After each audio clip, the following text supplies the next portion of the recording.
Murder mushrooms. He's a fun character. He never got to get played, but I don't want to go into more of that because his purpose was goofy.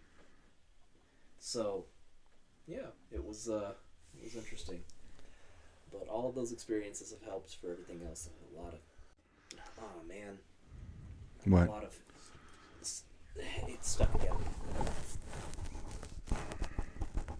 Yep, it's the rocking. I can't really help it. I have to sit forward. Did you get it? Yeah, I mean, Otherwise, okay. There we go. I'll figure it out. Yeah, I'm not going to stop you rocking. Like, I know it's no. Oh, okay, we're good. Yeah, okay. I'll figure it out this week Yeah. as to, well, one of these days. We'll get it tangled. We'll get it taken care of. We'll have it ready for Okay. Thursday. So, probably, maybe not. No, we'll get it. We'll get it If we taken remember. care of. I remember.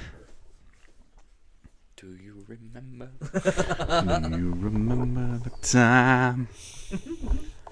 All right. Man, I'm excited for this episode. It's going to be so good.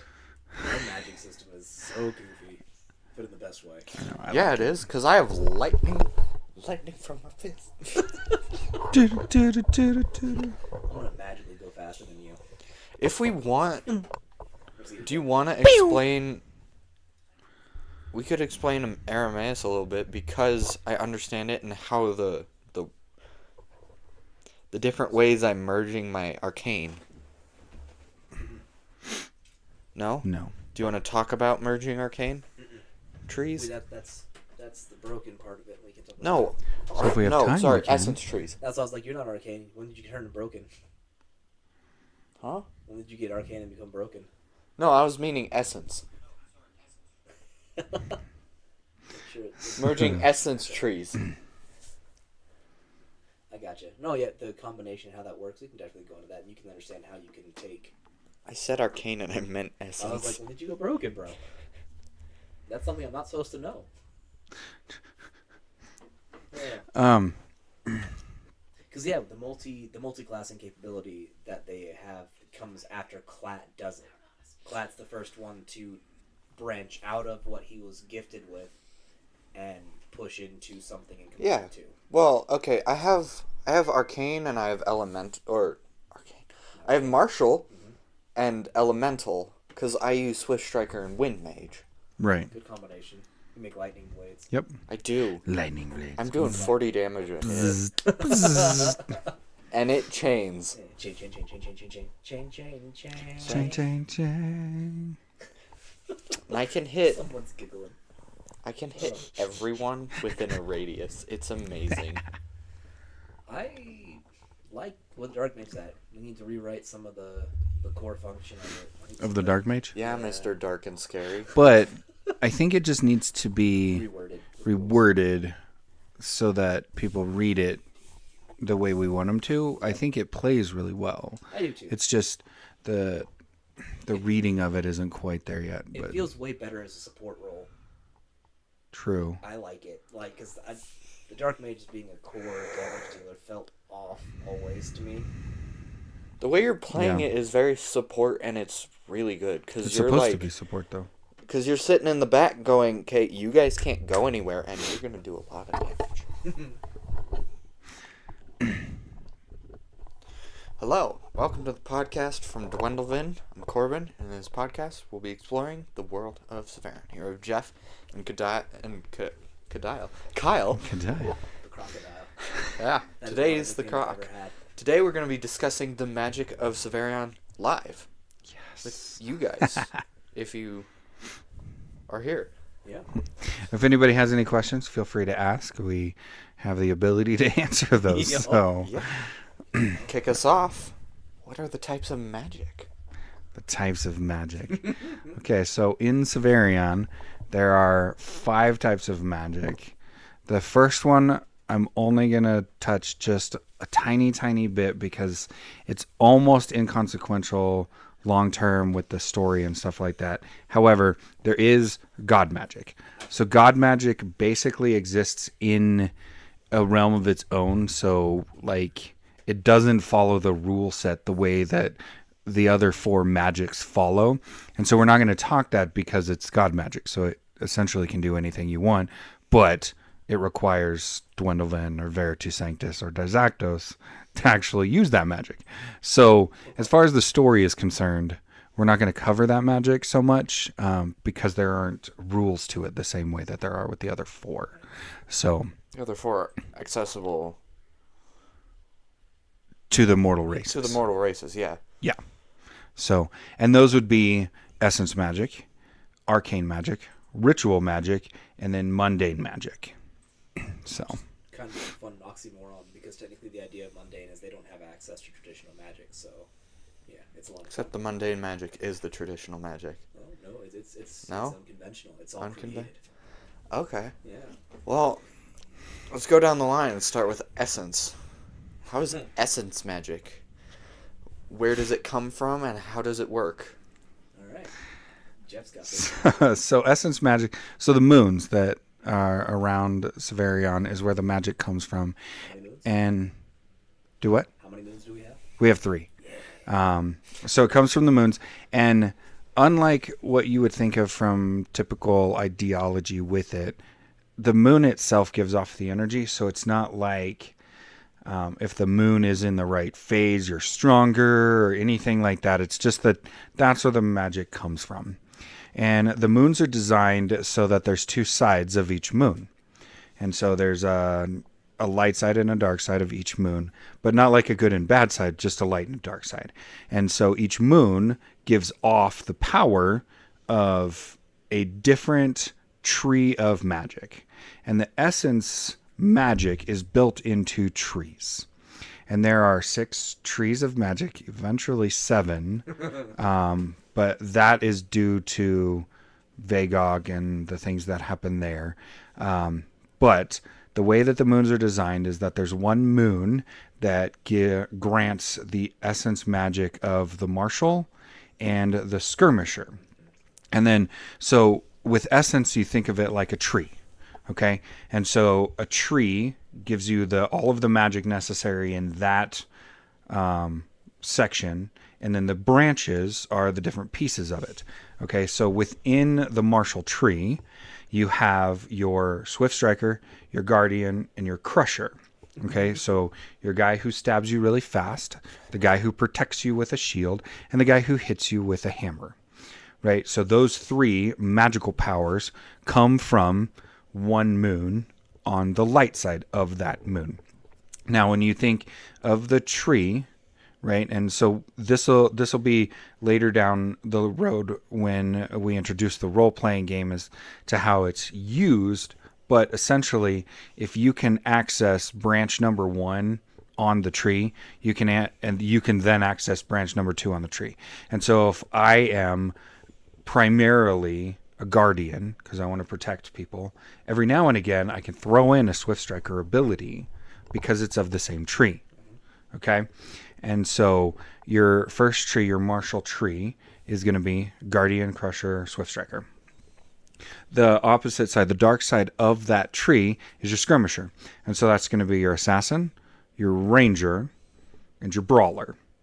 The assassin is your sneaky character.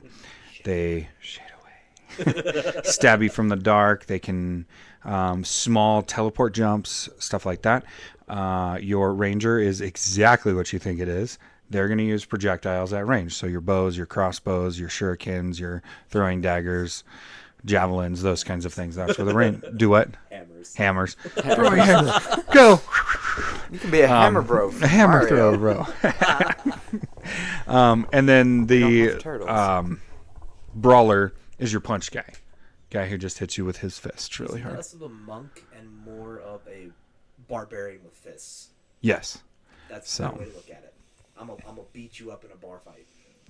He's not a monk, he's a sucker punch. Right. Do you want me to finish out all of those and then you talk about Arcane after that, or do you want to go back and forth with? You can go back and forth if you want. There's a lot to talk about with one person. It is a lot to talk about. So why don't you talk about the next moon? Well, real quick, can the moons hop between moons? Like, can you access 2 moons or just 1? Oh, so essence is something you're born with. It is like, so the way that essence works, like when you have a kid as a being in Savarion, you are born with access to essence. And yes, eventually you get the ability to access more essence than you thought you could, or like you're not limited to one moon. It was just unheard of to do that because there was no need at one point in time. Right. So until there's a need, there's no exploration in that. But yes, you can mix and match. You are not limited to I'm just a martial boy. And this is mainly for the role-playing game, Yes, so you can have a lot of creativity of how you play your character. absolutely. Yes. But it's also for storyline purposes as well. Yeah. And yeah, I think is our next moon the elemental moon, I believe. Yes. Yeah. And this one doesn't get its dark side until the dirtbag Vagog enters the world. Yep. Well, the light side and dark side of the elemental moon pre-Vagog. So Vagog happens like only like less than 100 years after the original creation anyway. Yeah. So there's not a lot of time in between. And so all of the moons get corrupted in some way, but the corruption tree Exists on the dark side. exists on the dark side of the elemental moon. Okay. So the elemental magic, you only have access to fire, air, and earth.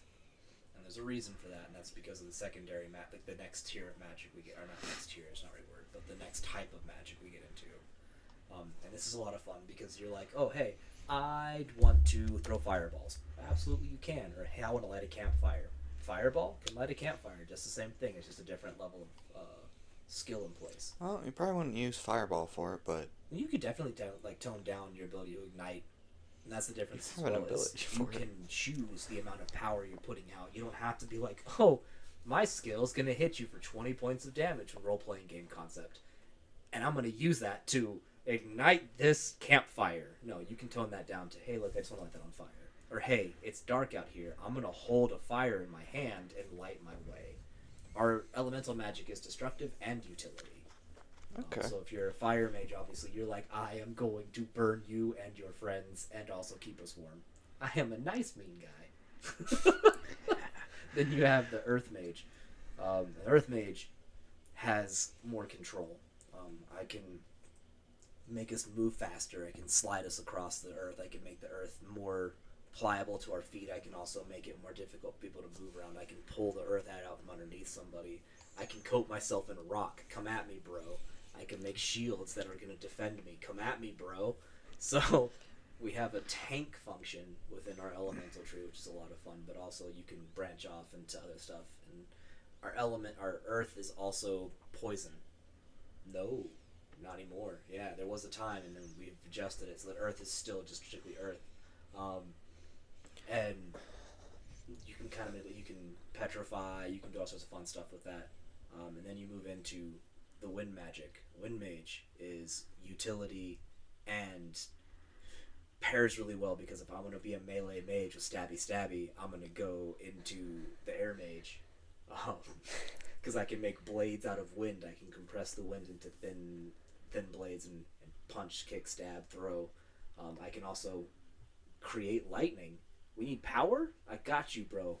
you need help. Just charge something up here and hit you with some zip zaps. That's really unique because in most games, fantasies, whatever, the casters, the mages, are weak and powerful. But to have a utility, damage, and a tank function in these casters is unheard of. Not unheard. There's a couple. There's a couple, but it's very far and few right in between. It's a lot of fun. Because we talk about the utility. Like if you're gonna build a shelter, you want to create something, you can use earth to make make walls, or you can use earth magic to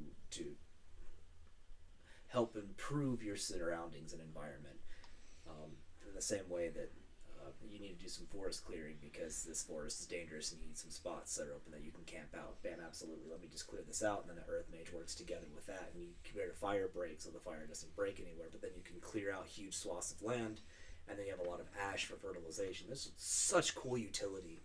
Like you're not limited to I can throw fireballs. I'm gonna be an adventurer.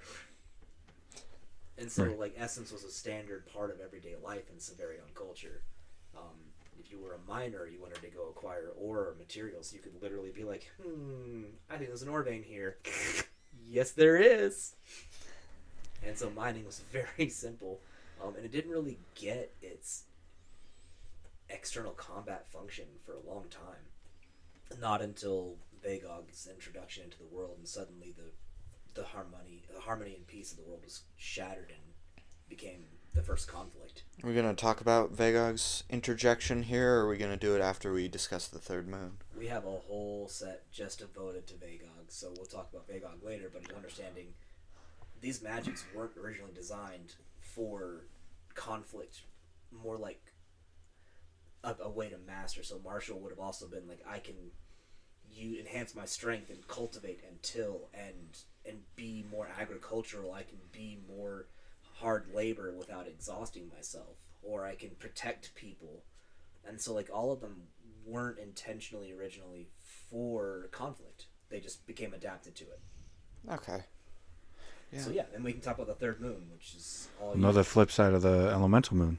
That's true. I didn't talk about the flip side, which is the corruption tree, which is okay. This is kind of I love it. It's gross. It's goofy.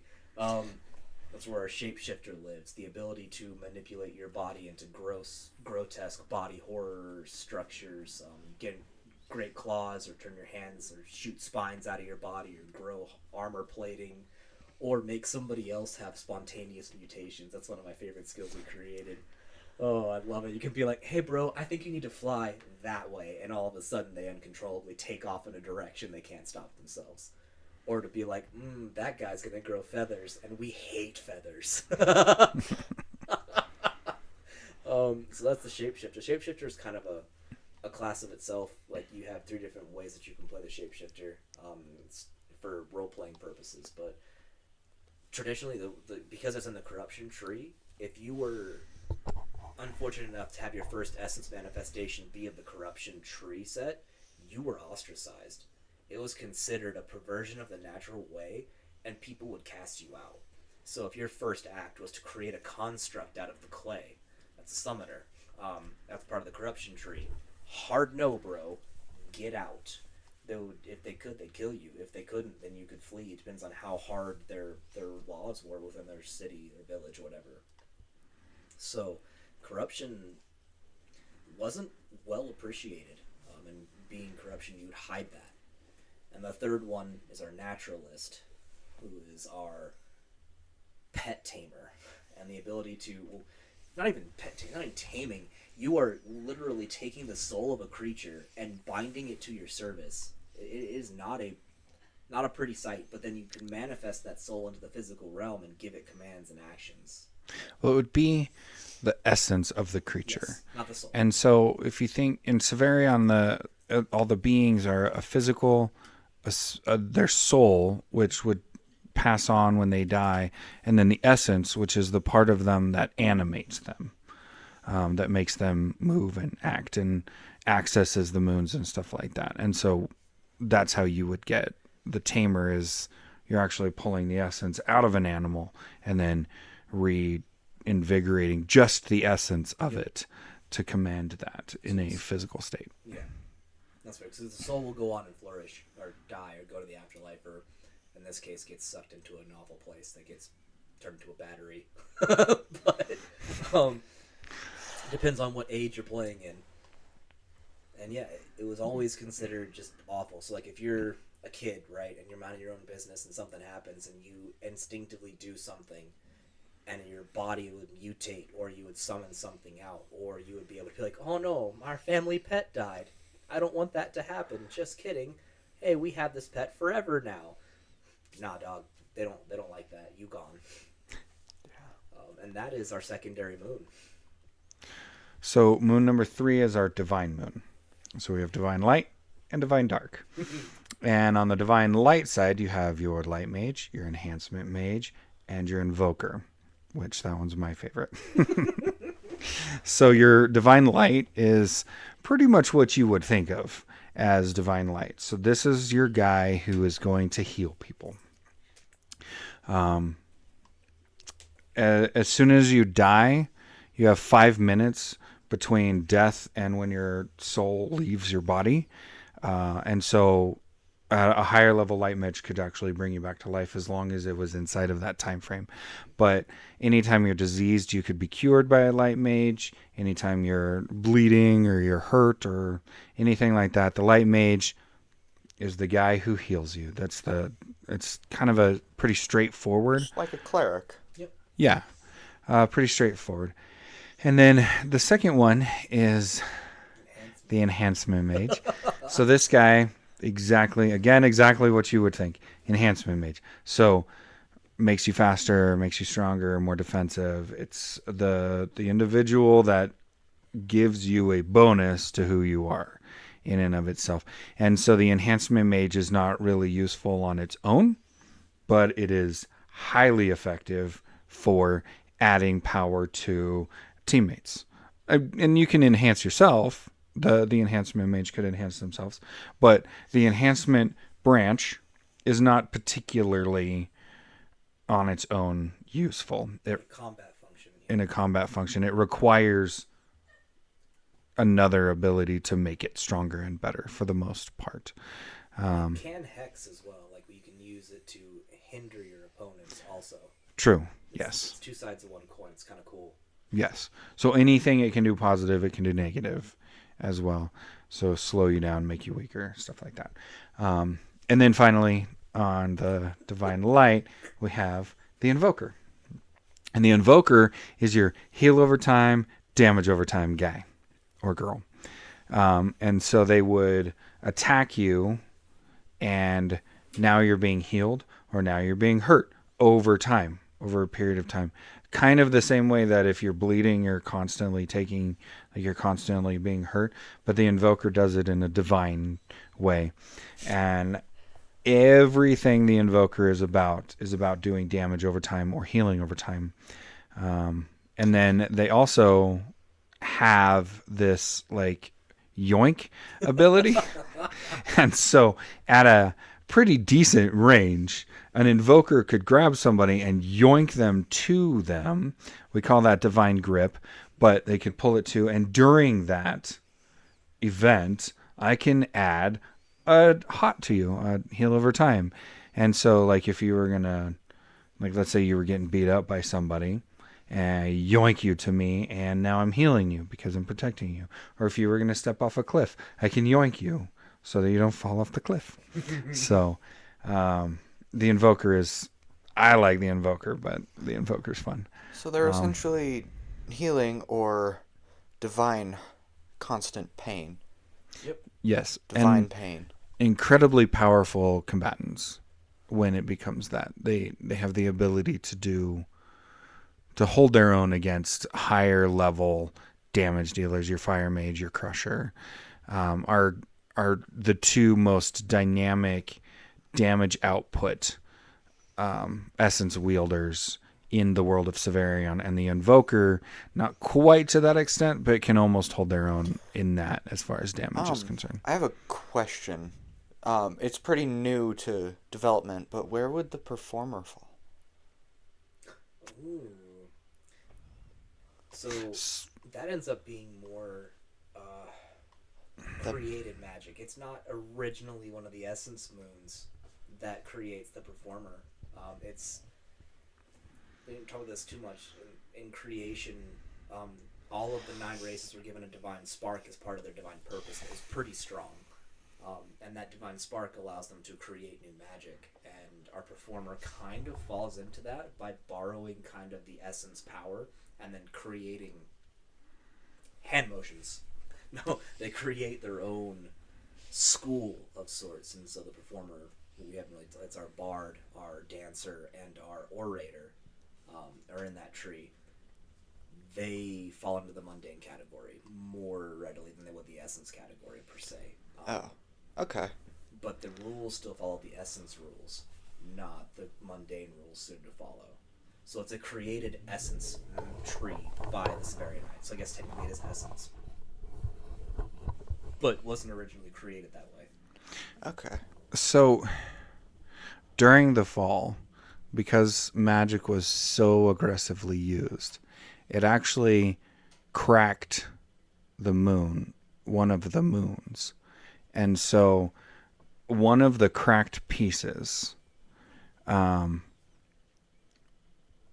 has been used by the divine spark of the Savarianites to create that magic. And so it's not a created moon. Okay, so the performer, the seventh tree of essence, is still technically a tree of essence because it comes from a moon, but it's a broken piece of a moon that the power was added by the Savarionites' divine spark's ability to add it to. So it was not a god created, it was a Savarionite created moon that gives you that power. Piece of the moon that was repurposed. Yep. Yes. And so that's why it fits into the essence category, but it doesn't fit into the essence category the same way. It doesn't have a light side and a dark side like the others do. And so it's just like a piece, and it's not less powerful than the other ones. It just was not created by the gods, and it's not one of the moons that has a light and dark side that was corrupted by Vagog. And it was, yeah. So the Savarionites themselves essentially influenced a moon to grant that as an essence power. Which moon did it come from? I don't think we ever specified. We didn't. I don't think it really matters. Like, technically, with all the pull on all the essence, all of the moons would have suffered damage. Yeah. And so it would have been all of them. A little bit of all of them. I'm sorry I derailed us. What's the dark side of the divine moon? That's okay. All good. So the dark side of the divine moon would be what we call dark divine. And that's going to be your dark mage, your shadow sentinel, and your manipulator. So your dark mage is the mage that curses. Yep. So it would be a lot to get into the specifics of it, but think the polar opposite of your light mage. Everything the dark mage is about making you weaker and making you like suffer damage and suffer. Yeah. So that's the dark mage. Fun power set. Yep. But everything it does is intentionally for the harm of another. And then you have the Shadow Sentinel, which is essentially the tank side of the Dark Divine. And so the Shadow Sentinel is going to be more of like your dodge guy. And so they use the shadows, literally creating shadows, to draw people in, to move through, to not be available to be hit or to be seen, and they attack from the shadows. But not the same way the assassin does, because the assassin actually goes invisible. The Shadow Sentinel uses magical shadows that it creates to participate in combat. There's a lot to the Shadow Sentinel. All the Divine Dark is pretty dynamic and a really, really fun power set, but we could spend way too much time talking about all of those. So the third is going to be your manipulator. And that one's a little more straightforward. It's exactly what you think it is. It's the essence wielder who has the capability of influencing the minds of others with their voice and, well, sometimes even with their thoughts, because there's the cryptic speak where I can talk to you, but nobody else hears you. Or nobody else hears me. Yep. And only you can hear and understand me. So that is a manipulator capability. But they're mostly non-combat, actually. Most of what the manipulator does is something that has no combat function at all. So they're influencing the world and stuff like that. So some of your most powerful political leaders, probably manipulators, because they have that power. So that would be the dark divine side of divine is a manipulator. He's the one that he affects the mind, and I forgot which. The human manipulator. Yeah. Would the Dark Divine be considered outcasts as well, along with the corruption, or since they're natural? Yeah. It would be considered normal. It's normal. So the things that weren't originally part of, that were added onto, are considered strange and to be ostracized? Mostly just the corruption. We call it the corruption tree for a reason, but it's the way it manifests and the way it behaves is an affront to the natural being. It's wrong. It's wrong. It just feels wrong. Okay. So if you're doing it, it doesn't feel wrong because you have access to that power. And, you're like, And "This the just feels the natural." Dark Divine is natural. It's Yes. just not the. There's a purpose for it. There's a purpose for it. It doesn't feel the most like good. Well, it's not going to feel bad. Like, but when people utilize it, you're not going to feel an aversion to it, to your core.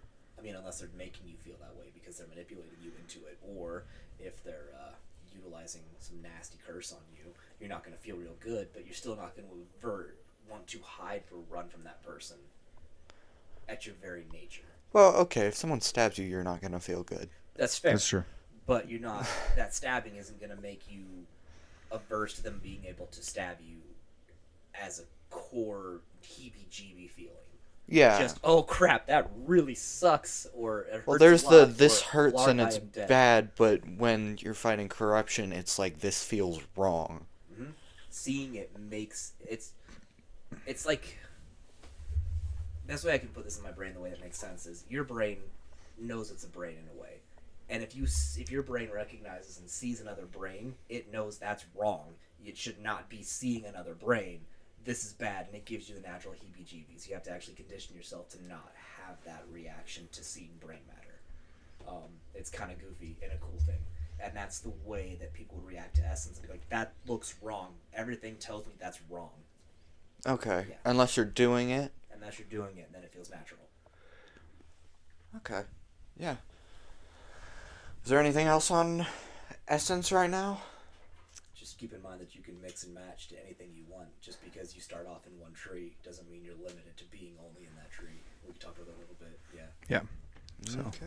well, I what's the guess next we one? we didn't talk a whole lot about the performance tree, the one that was created. Oh, the So we performer. have the three different performance types, which are your orator, your musician, and your dancer. Why don't you fill us in on those? So our damage dealer in that whole process is your musician who utilizes sonic attacks through playing music. It's a really cool. The way it's designed is it actually builds upon itself. The more damage you do with different abilities than the musician, the harder you hit. And so it's always like you're performing destruction on the battlefield. You can also be very chill with it and just perform. There's a support aspect to it as well. But most of that support actually comes out of the orator, who tells ballads. We call it an orator. You don't have to actually just like recite a story. You could, if you wanted to, like play the music that accompanies that story. However you want to mess with that. You could also sing. You could also sing it out. Yeah, you're not just telling a tale epically, like being a narrator. But they regale the party with tales of heroism and empower people around them. So they're like, when you go to see a movie and that movie leaves you feeling good and strong, like 300 is the one I always go back to. We used to joke about it. When people went to see 300 for the first time, they came out ready to go punch people in the face and kick trees. Like, they were hype and jazzed up and just feeling good. And that's what the orator does. Our dancer is like water on the battlefild, fluid, dangerous, and all over the place, but attracts your attention and punishes you for it. She dance fights. Like a dance They fight? dance fight. Oh man. Fight. And they kind of fulfill the tank role where they draw your attention and draw you in whether you want to or not, and then punish you for coming into their range, and then punish you for leaving their range. Really cool.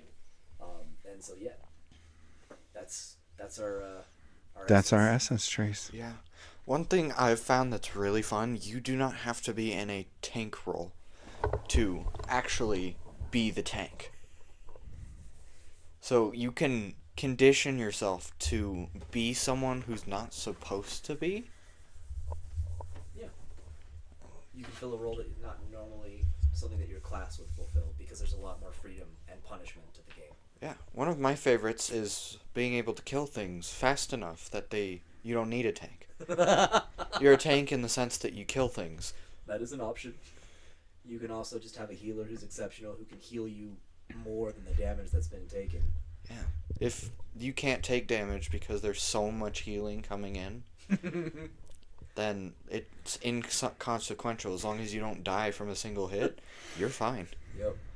Alright, but let's move into the arcane. The arcane. Oh man. So arcane was something that we had a lot of fun working on. So the arcane power source is essentially like it's ley lines. But the ley lines in Savarion are the water. So your rivers and lakes and the oceans are all where the ley lines permeate from. And again, it's not like if you're closer to, it's more powerful or anything like that. That's just the source of the power. Okay? So the arcane is a magic type that you are not born with, but you cannot be born with essence and use arcane unless we'll talk about it. But arcane and essence are essentially polar opposites of each other. You cannot use them both. So if you're not born with essence, you can learn to use arcane, but arcane is a studied. And so it's highly academic in nature, and you have to go to school for it because you can't just figure it out. It takes years to learn how to use arcane magic, and then it takes even more years to learn how to advance into arcane. And arcane, unlike essence, you can't mix arcane the same way that you can mix essence. So if I wanted to do like There's in healing the body. well, I was gonna give a hybrid option in the essence. If I wanted to do like a heal, like an explosion and a heal in one. So there's an explosive heal and an explosive fire damage. If I wanted to mix those two, if I knew how to do both of those, I could mix it, and I could go, and then everybody I wanted to get hurt got hurt, and everybody I wanted healed could get healed. You could do that with essence magic because you can. A wielder of essence can do that. Arcane doesn't function the same way. Arcane is very, very dynamic, studied, and all that, and it comes in 3 of its own branches, and you have the body, the mind, and the soul of the arcane. And so why don't you Okay. If I remember the way we did this right, I'm gonna have to rack my brain because I'm like second guessing myself a little bit. The body is our healer. yes Yeah, that's right. And it's always manipulating water. It's like all of them are kind of water themed because in order to gain access to arcane, you have to actually be immersed into the ley lines like a baptism, and that suffuses your body, and that's what gives you access to it. So you have to earn that first, and then you start your study. And there's a punishing aspect to arcane use. It's just very complex. If you overheal somebody in the game, the way it functions, if you overheal somebody with arcane, they become slower until they can't move. So healing can actually be a great defensive function. If you healed your opponent to the point that they can't chase you down, then you can straight up run away. There's aspects to that, but it's progression is also interesting because it is about how much you can actually utilize it. Lets you unlock new skills. So the continued study and practice lets you unlock new abilities through arcane. Whereas essence just happens through natural progression, as in like I don't have to have used this ability to advance it. I can just, oh hey, look, I think I figured out how to do this because it's all instinct. And with arcane and study, so it's slow progression. You can build up new skills and continue to enhance them. And so for the water, there's a direct heal type. There's a heal over time type. There's a barrier type. There's an AoE specific type, and then there's a combination of all of those within there, so you don't ever feel like you're being limited with not being able to hybrid, because you can advance and adjust throughout your own tree. Holy crap, it's big. It's less like branches and more like roots, and the deeper you go, the deeper they get. So yeah, you have your trees of essence, and then the roots of arcane would be the most descriptive way to, and it makes sense to describe it. Yep. yeah And then we want to go into the mind, which is our physical, I believe, right? Is the mind our actual physicality? That's where your martial skills reside, is in the mind. Maybe I have it wrong. We can find out real quick. Yeah. 'Cause So then- one of them is the physical attack type. and it's really different because you are conjuring weapons out of arcane energies and being able to utilize those. So you look like you're unarmed, and then you come out there and you're like, oh, actually, I stabbed you. Like, where did that come from?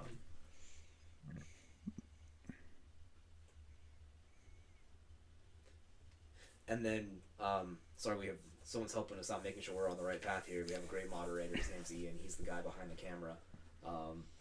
Also one of Jeff's sons. Got awesome sons. I haven't said this. I'm his kid. Yeah. This is my oldest son. You know, you really do have awesome awesome kids all the way around. They've been really helpful throughout this whole creation process, and then obviously the From Duendelvin process has been huge for that. But you kind of can make your weapons more sharp. You can make your weapons more combo centric. You can go one-handers, dual wield, two-handers, sword and shield. All of that exists within this arcane brand, this arcane root. And it starts off very simple, and then, like I said, the more you use it, the more it goes. So Essence has a limit to the number of times you can use it because it takes a toll on your body. Whereas Arcane, this ramps the more you use it. There's no limitation, really. You just continue to get more aggressive as the fight progresses. Arcane is dangerous as if you can't finish it quickly, they will outpace you. Right. Now this is like per day. Yes. Right. So what you're talking about is like I can only throw a fireball so many times a day. However, I could throw a water ball at you as many times as I want. And the more I do, the stronger it gets. Right.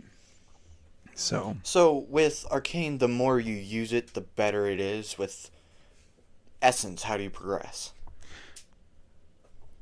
Like, how do you get stronger abilities? So Essence is a natural. It's all instinct. It's instinctual. So I can throw fireballs, and then. Yep. So okay. So yeah, you had it. The mind is your physical damage, and your body is your healing. But so with Essence, it's like I can throw fireballs, and then it's like, huh. And then I can make something blow up, right? It's all emotion, and it's all natural instinct feel, right? Whereas the easiest way to explain Arcane is, let's say I can heal you, and we're going to use the role playing game as example because the characters in the story can do this, but the numbers are different. Yeah. Well, they're not different, but The numbers aren't represented in this. they aren't represented in the actual story. So let's say that I'm going to heal Kyle and I'm an Arcanist, right? So I'm going to go, he gets 5 heal, he gets 5 heal, he gets 5 heal, right? I can do that, right? As I get more familiar with that, I can do one of two things with my heal. I can go, now you get 7 heal, 7 heal, 7 heal. Or it branches like roots. Right. And so either I can say he gets healed more and then my 5 is faster, or I can do heal over time. So I can set something and let it tick. And then as it branches, so if I go heal over time, right, I still have access to this. So I can still one shot, heal, heal, heal. But now I have the heal over time. And from that, now it becomes, now my heal over time is faster. Now I can channel the heal, right? Whereas if I go to the single shot so now I can do a bigger heal, from there, these start getting faster because they're in the same lineup, right? So I can make them faster. But then I have an even bigger heal. Now I can bring you back to life. Those kinds of things. So that's how it branches out in the arcane roots. I don't think an Arcanist can actually bring someone back from the dead. They can keep you off of the edge of the precipice, but they don't have a revive. They can't bring a soul back into the body. Only Essence can do that. Right, but you get 5 minutes from the time you hit dead amount of health, like you're dead. You have 5 minutes before your soul leaves your body. So as long as they catch you within that 5 minutes and then bring your hit points above 0, essentially they would revive you. So they don't have a go retrieve your soul and put it back in your body ability, but as long as they catch you within that 5 minutes and bring you back past 0 to 1 or 2 or 3 or 100, then you're like you would be brought back to life. And so that's how that function works, because once you hit 0, you're technically dead, Unconscious. but you have 5 minutes of being dead before you're separated from your soul. So you're mostly dead. You're mostly dead. So if you did a bunch of small heals in a short span of time instead of a big heal, even if you didn't have that bring you back to life, could you still technically revive someone from the dead? Yes. It'd stay Yes, you vulnerable, could. Yeah. So, As long as there's, because once you get to that point in the rules, you start taking a lot of damage every round that you're not right. brought So back to life. But yeah, so that's the arcane. so the body is the healing. Yes. And then The mind is the physical. the mind is combat. your physical combat. It's a thinking man's game, and then the Yes. soul is your caster. That's where your water mage comes into play. So the water mage is very pivotal to the world, and so Arcanists, when they were there to help create springs, purify spring water. Like that's what their original focus was. Is we are going to, if you want to cultivate a new village, you'd have an Arcanist come over and help you create a well that you could feed, like that could provide water for the village. And that would periodically come through, so they were kind of neutral. You didn't mess with Arcanists, they didn't mess with you. They became nomadic. They are people who left their home and had no tribe because they sought arcane. It's kind of a cool thought. But they were the ones that would be like, okay, I have water, I'm going to hit you with a water ball. It doesn't do a lot of damage, but it's definitely going to manipulate the battlefield. Or I can take that water and I can freeze it. And now I can hit you with ice, I can impale you with... Like, they learned to weaponize it for their own defense, and then they can branch that out into different caster functions. There's one skill where they sit there and they're just like, you know what? I think it's time that everybody drowns, and they make a giant water bomb and just drop it. And that's in the role-playing aspect, but it's also story purpose as well. They can, if provoked, do something. They can do some damage. Our souls, the soul of the arcane is terrifying. Yeah.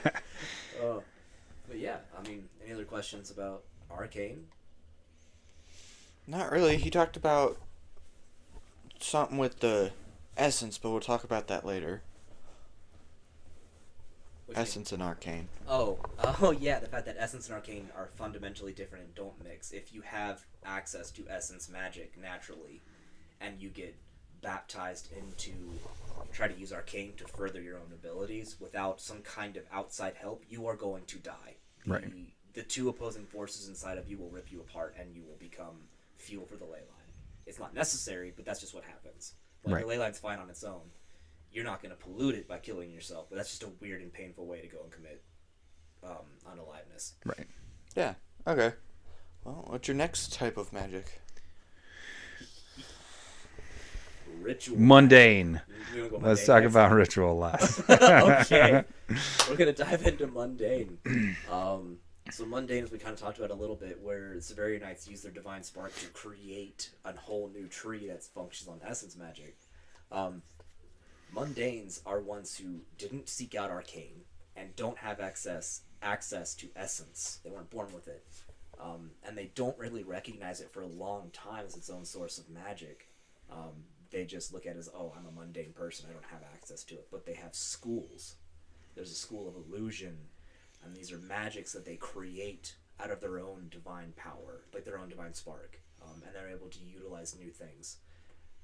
With the mundane, we have runic magic that kind of facilitates a lot of that, where they found there's power in inscribing runes or tattooing themselves with a kind of parasitic ink. It's really cool, and they can activate these things. But there's a toll that it takes. If you were to take a rune and ink a rune into your body with this parasitic ink, yes, you could activate that rune at any time, but your overall physical health is diminished because you are literally injecting yourself with a poison that has a purpose. And so you can't just walk around tatted up like a monster and be like, I am the destruction of all, because someone sneezes on you, you're gonna die. I am the destruction of me. Yes.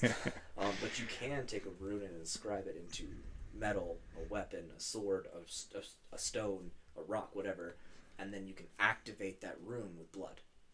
So runes are activated through blood or through, like, effectively you're poisoning yourself and paying the cost for it ahead of time. And it's interesting to think about because conflict exists within Savarion. An essence wielder would be a step above somebody who didn't have it. And so it became a necessity of, okay, we are just regular people on the battlefield, and then this random essence wielder comes out, and he's got this big old two-hander, and he's just cutting through us like paper. We gotta do something. They developed a way to combat essence wielders or arcane wielders who just came out there and were like, you're all gonna die anyways. Let me just blast you all with fire, or arcane, let me just blast you all with ice, and what are you gonna do now? You're done for. So the necessity of defending themselves is what created runic magic and arcane, and then the mundane function as a whole. So runic magic is a mundane magic? Yes. Okay. And can essence and arcane wielders access runic magic? Absolutely. But it still takes that toll on their body, so they'd still have to pay the price. it's not. It wouldn't be popular. No, absolutely not. You wouldn't need it. Why would you belittle yourself to use something that wasn't gifted to you or something that you didn't study and earn? So essence is a gift from the gods. You're chosen, effectively, is what it becomes. And then mundane or arcane is like, I went to school, I went to college for this, I am studying this, I am using this. So yes, they could potentially use the mundane, but why belittle themselves? But why? Yeah. Okay. Because mundane, the category like we talked about, is just magic created by Savarionites that wasn't inherent to the world. That begs a question. Can you access runic magic?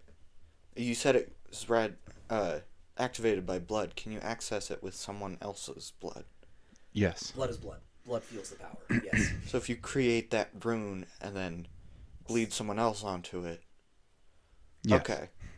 Yep. You can be like, so a sword that you have runes on, you don't have to be the one to bleed to activate those runes. You can attack somebody else with that sword, let their blood be the fuel for those runes activation. It just changes when it activates. If you needed something right away as a defensive function, yes, I need to cut myself. Obviously, you want to make sure you pay attention. Probably not right here. That's a bad idea. But you would cut yourself somewhere and activate blood or smear blood on those runes. And go ahead. Sorry, I was just gonna say, but like you mentioned earlier, the divine spark. So the Savarion Knights, the 9 mortal races, were created with the divine spark in them, a little tiny piece of divinity in them, which is how they are able to access mundane magic, and why it doesn't conflict with the other two, and why even if you're accessing the other two, you can also use it, is because it's innately built into you as a being that was created by Parbucon and Veritas Sanctus. And so they create these magics. And I think the 3 most dynamic from the mundane are going to be your your runic magic, your illusion magic, and your automation magic. And so illusion, I mean, it is pretty much what it sounds like. You can create things to see and hear that aren't real, don't actually exist. And then your automation would be like, I made something out of clay, and then I'm going to give it simple commands like sweep my house or something like that. A broom. You could automate a broom by itself to sweep the house. It would do it on its own. The magic moves it. So, yeah. So that's that.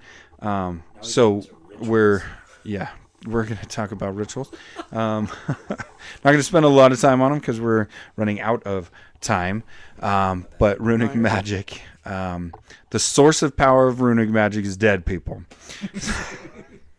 So would the wall of Kungan be considered ritual magic? No. So, okay. Oh, that'd be god magic. So what happened was Timothelsia, one of the Comatai, the youngest of the Comatai, she created this place called the Port of Lost Souls. And so when you die, your soul is supposed to go into the afterlife. And Timothelsia decided that she didn't like that, and she was going to use soul energy to power her magic, to make it like infinitely more powerful, right? So she created this blockade where the souls go and get stuck. And then that fuels magic. Or it creates a fuel source. And then she created ritual magic that would use that fuel source. And then, so she she did this and created all this power that she could have access to. And then the mortal races figured it out and started using it. And so ritual magic is like what you would think of as like you sit around and you like light candles and and you have materials and stuff like that. It's that kind of magic. And so it's an evil dark magic. It's created by one of the most evil creatures in the underworld, and it's powered by the souls of people who can't pass on to the afterlife. So this magic is really, really evil. But because the mortal races figured it out and started using it, Timothelia, she got really mad, and she goes, okay, fine. And so she creates this creature called an essence wraith. And an essence wraith is the epitome of just death and destruction. And an essence wraith is like bound to the area it's summoned into until it kills like 100 people, and then it can just roam the world. 200. It's almost an unstoppable being. It's so powerful, and it's crazy powerful. It is 100. It's 100. Oh my bad. It's 100. Yeah. So at any rate, wildly powerful, super dangerous creature. And so what Timothelia did when the mortals started using it was she was like, fine, every now and again, at random, with no warning and no reason behind it, if you're going to do a ritual, sometimes they'll show up. And so every now and again, even if you do the ritual 100% right, they'll just show up and start killing people. And start killing things. But ritual magic has some really cool stuff to it. Sure, you can create zombies. Sure, you can do dangerous things. But some of the cool things that ritual magic can do is a light rock, right? And so you take the supplies, and then you take some kind of stone. A stone, and dye. A crystal and dye. And then you dye the crystal and do the ritual, and then it's a light. And so it will stationary light. And then some, like, you can ritual it so that it's motion detected, or so that it only turns on at night, or both, or anything like that. But basically you could like put it on your wall, and then when you walk past, there's a blue light. So it can do cool stuff too. But literally every time you do a ritual of any kind, every time you do it, whether you get it right or get it wrong, there's a possibility an essence wraith comes up. And that was Timothelia being like, punishment. I didn't want you to do it. So how dare you touch my power? Exactly. Oh, yeah. So those are the types of magic, where they come from and all that. We can definitely let's spend some time on another episode getting more into ritual magic and then more into the mundane, because I went too far. Well, I think they all could Yeah. have their own time, but we're running out of time. Do you want to touch lightly on the broken? how much? What's our timeline, Ian? Okay, So the broken. let's do it like a teaser trailer. Yeah. You can tease them. We talked a little bit about how if you try and mix arcane and essence without outside source, they're going to die.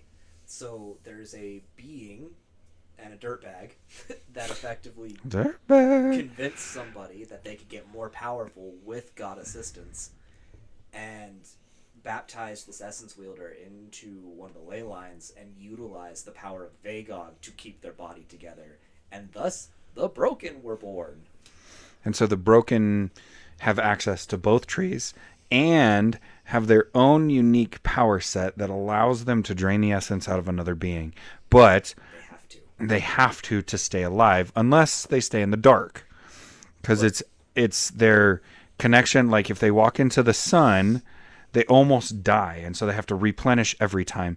However, if they stay 2 night cycles in the dark, if they step into the light, they die. Because they still have a deficit to pay, and that debt never goes away. The debt, it never goes away. And so if you're under shade for 2 days, you're pretty much ruined. You're in shade forever. You cannot ever leave it, and you're screwed with that. But they have access to both trees, so they're dynamically more powerful than an essence or an arcane wielder, because they have both. But they gotta suck the essence out of beings right. to survive, and they do it through a dirty little proboscis that comes out of their body. Right.